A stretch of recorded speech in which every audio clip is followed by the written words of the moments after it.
d'union d'accueillir le président du Front populaire ivoirien, M. Afi Gasson. DJ.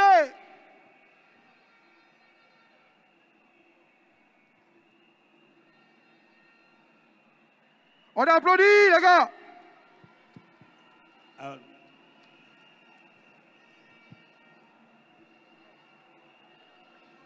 Madame la ministre d'État, ministre des Affaires étrangères, Monsieur le ministre d'État, ministre de l'Agriculture, Mesdames et Messieurs les ministres, toutes et tous en vos rangs, grades et qualités, tout protocole respecté,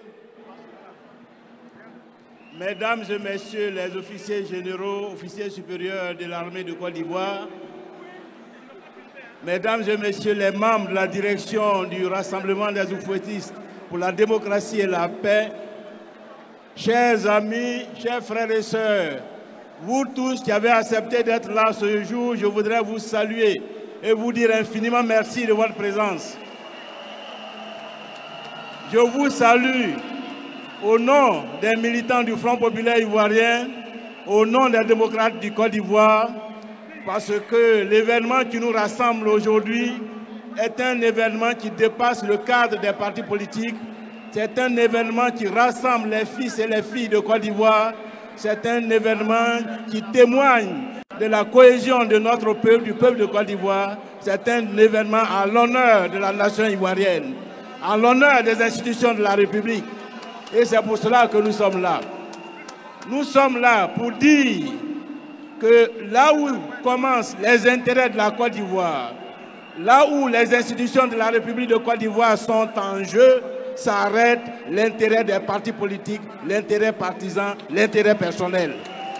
Et c'est pourquoi nous sommes là. Mais nous sommes là pour lancer un message à nos compatriotes, pour témoigner de la cohésion nationale, de l'existence de la nation ivoirienne.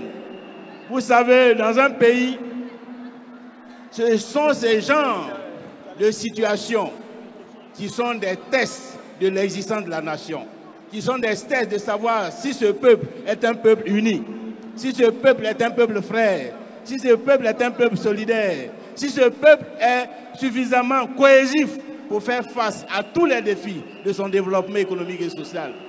Et c'est ce que nous avons témoigné. C'est pourquoi je voudrais féliciter tous les Ivoiriens pour l'attitude digne, l'attitude responsable, pour le soutien civique, le soutien républicain qu'ils ont apporté au gouvernement lorsque la cause nationale a été engagée.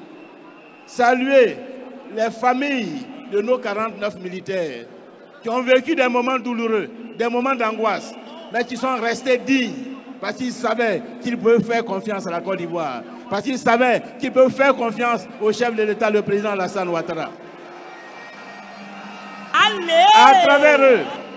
À travers eux, saluer l'ensemble de la hiérarchie militaire qui n'a pas vacillé, qui n'a pas été ébranlée, qui est restée républicaine, qui est restée aux côtés de l'État, aux côtés des militaires, qui est restée dans son rôle de gardien des institutions.